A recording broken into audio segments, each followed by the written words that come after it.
Good morning, ladies. Welcome to another series of Embracing Imperfection. This is the last one that we have of the series. And this week, we're going to talk about embracing imperfection in yourself and in your belief. So, a lot of us have a lot of beliefs about ourselves and expectation of ourselves. And a lot of times, we are very hard on ourselves.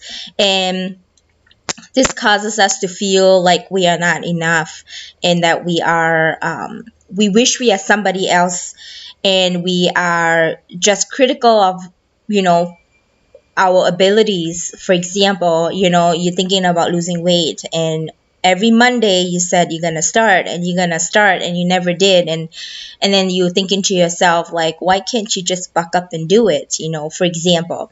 So there are a few things that I had in store for you today, some research that I did that I think that would be really helpful for our topic today. So what I wrote here is embrace imperfection in yourself by letting go of identifying yourself as inadequate and embody the wholeness of your being. So what does that mean? How can we stop looking at ourselves as not being enough, inadequate? How can we see ourselves as we are growing and evolving constantly, and that we are always trying, and not put the pressure on ourselves? How can we not have such high standards of ourselves? That's not saying that you don't try, you stop trying, but how can you make it separate? It's okay to have high standards of yourself, but not punish yourself if you don't meet those high standards. Does that make sense? I personally am someone that is of I would say perfectionist in nature, and that makes me mad sometimes because I want to do all sorts of things, and a lot of times what they say, the heart is willing but the flesh is weak. My heart wish I have so many hours in a day where I can accomplish a gazillion things, but the reality is I can't. I have a full-time job, I'm a mother, I'm an entrepreneur, I have a business I have to run, I have all these things on my plate, and I have to be forgiving of myself because I'm only human. So how can we reduce the pressure that we put on ourselves, but still maintain the high standards in our life, and the work ethic? The reality is, when we put so much expectation of ourselves, we deny joy in our life. We deny ourselves from being in the moment to enjoy those little things, because in your head it's racing 10,000 miles ahead of what you need to get done, that you forget to enjoy the moment that you have in your life, which is so crucial because life happens. Time passed, and for example, we just celebrated my son's 9-year birthday, and just thinking ourselves, me and my husband were sitting down and we were talking about how did the time fly so fast.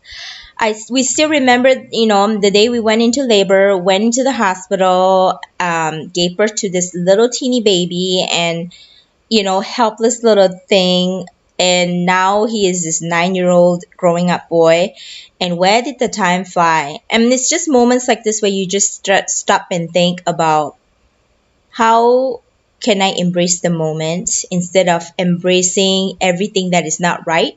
How can you embrace the experience that you are in and enjoy it, because that moment is going to pass and it's going to be history. It's going to be a year from now. It's going to be 2 years from now. And not be so absorbed about the having to be perfect.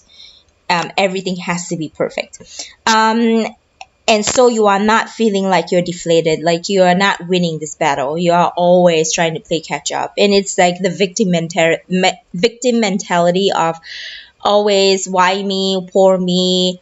It's not a good place to be in, because you, instead of empowering yourself, you are feeling like you're not enough. I'm always not feeling like I'm where I'm supposed to be. But in this moment is where you're supposed to be, if you do just take the time to embrace it. And that's always something that I have to tell myself, because I'm always moving like a train, 1,000 miles a minute, wish I can accomplish more, but I need to take the moment to just absorb myself and think about what I have accomplished thus far, and just embrace it and be happy with where I'm at, and know that good things are coming for me. No sense chasing after it. Just be in the moment, do the best that I can, and that's all that matters. The other thing that I wrote down is perfectionist tendencies link to anxiety, depression, insomnia, self-harm, and aggressive behavior. And that is true. Stress causes our havoc in our body, and it causes us to have anxiety, causes us to be depressed because we are wondering why we are not living up to the standards of our own, um, and sense and hence anxiety, because we have a timeline where we need to achieve for certain things, and when it doesn't happen, we have anxiety of ourselves. Why are we not moving faster than we're supposed to? So all those beliefs of, the imperfection beliefs of ourselves get in the way of our health too, because it impacts. It's a holistic view of our entire body, how our mind affects our physical, and how our physical affects our mind. It's like a roundabout circle that is just interconnected. So right here I wrote down 6 ways to embrace imperfection and have a more fulfilled life. Number 1, be mindful and to observe without judgment. Have you ever been where you are outside of your body, observing yourself from outside? Sometimes it's just all right to just observe and just be like, what does that mean? What does that say about me? A few times I kind of did that, like kind of just be outside of myself and just observing. So if someone was looking at me right now, what would they think of me? Or what am I thinking about myself based on the situation? Something interesting, because it put things in perspective for you. Number 2, ask yourself, did I do my best? And to adjust your personal metric for success. So instead of saying, I want to be the best, which I always tell myself that, how can I say, did I in this moment did my very best to be in the best place possible for myself and be content in it? So always ask yourself, did you do your best, instead of, am I the best? Number 3, detach from the result. So not measure your self-worth against result. That's a good one. Engage activities that promote mindfulness and connectedness to yourself and your loved ones. Engage activities that will get you out of negative thought platform. So how can we not be so caught up in the result? For example, I want to lose 10 pounds. Look at the weighing scale day after day, and it's not budging one bit. How can you detach from the result and be looking at, what? Every morning I've been waking up, I've been going to work out, going for a run, I have been active, I've been eating wisely, I've done everything I possibly can to put myself in the best shape. Does not matter that it's not showing on the scale that I've lost 10 pounds, but I've done my very best to achieve the result that I want, even though it's not showing on the scale. Does that make sense? So knowing and celebrating the efforts that you put in to get to that point, and know in your mind, it's called the law of attraction. Know in your mind that it's going to happen. It will eventually happen if you keep doing the same thing. So consistency is the key to your success, peoples. 4, wait to, I can't even read my own handwriting. So how can we embrace our imperfection? So imperfection makes us different from others. And it is in compassion, there you go, self-compassion that we grow. Proactive self-acceptance, and allow yourself to get to know and understand different parts of you. So how can we embrace our imperfection and be compassionate? Forgive yourself. You didn't wake up one day to go to the gym. No big deal. There's another tomorrow. Don't be so hard on yourself. For example, this one day I was so tired and I just am not the best mom. All of us have one of those days, just not yourself, not being the best mom. And then, have you ever done this when your kids go to bed and then you're asking yourself, what could I have done differently? Why was I so hard on my kid? Have you done that? And then you have this discussion with your husband around like, that breaks my heart. Shouldn't have done that.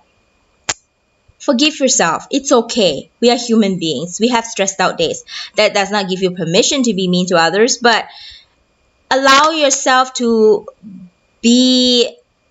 not be your best sometimes, and take full responsibility for the fact that you're not being the best self, and then learn from it so you can be a better person next day, and not be so hard on yourself and then beat yourself and then not try again. Life is about trying and trying again and being the better version of ourselves every single day. It's a journey. It's not like a one day I figured it out and every day I'm perfect from now on. It does not happen that way.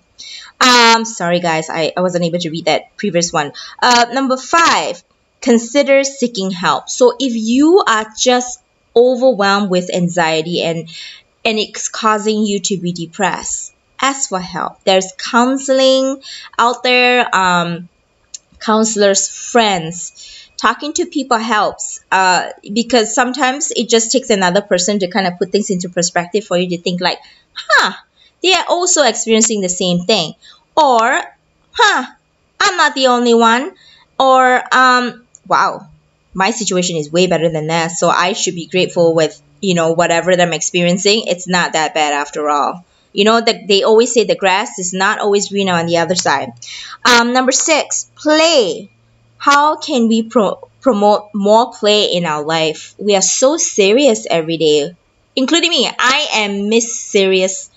I am always serious about everything, and my husband said, relax, honey. It's okay. Just chill. Just sit. Just embrace the moment. And sometimes my mind is always going on a rush and I'm trying to accomplish the next thing that's on the list.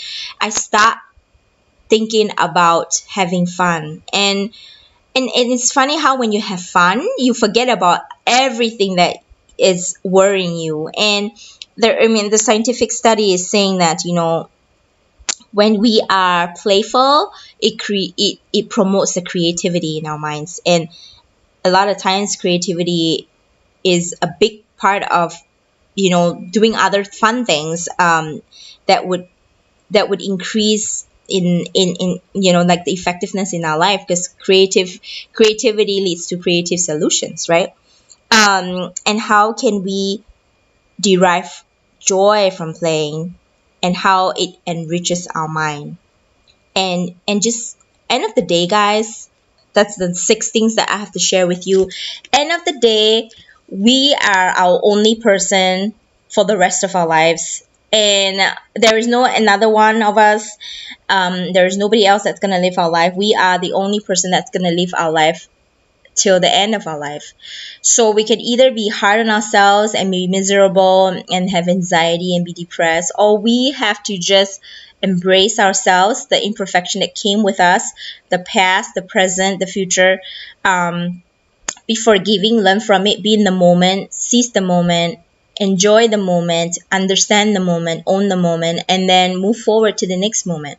So I want to encourage you guys to reevaluate yourself. Ask yourself, am I too hard on myself? Do I take a break sometimes? Do I allow myself to be a failure sometimes? It's okay. We are imperfect. But I just wanted to send you guys off with this last topic of our series, embracing imperfection, and just having that self-awareness and mindfulness that's going to help us lead a better life, because we are more aware of what's going on. And in our July series, it's going to be about finding our voices. And I am very excited to step into that series. But I just want to leave you with that thought. I enjoy this last series of embracing imperfection of yourself. Until we go into the next topic, finding your voice, I will see you again, guys. Thank you so much for watching. I appreciate you. And please subscribe to my channel if you like it, for more of me and more of the topics. And let me know, what do you want to hear more of. I'll talk to you later. Thanks, guys.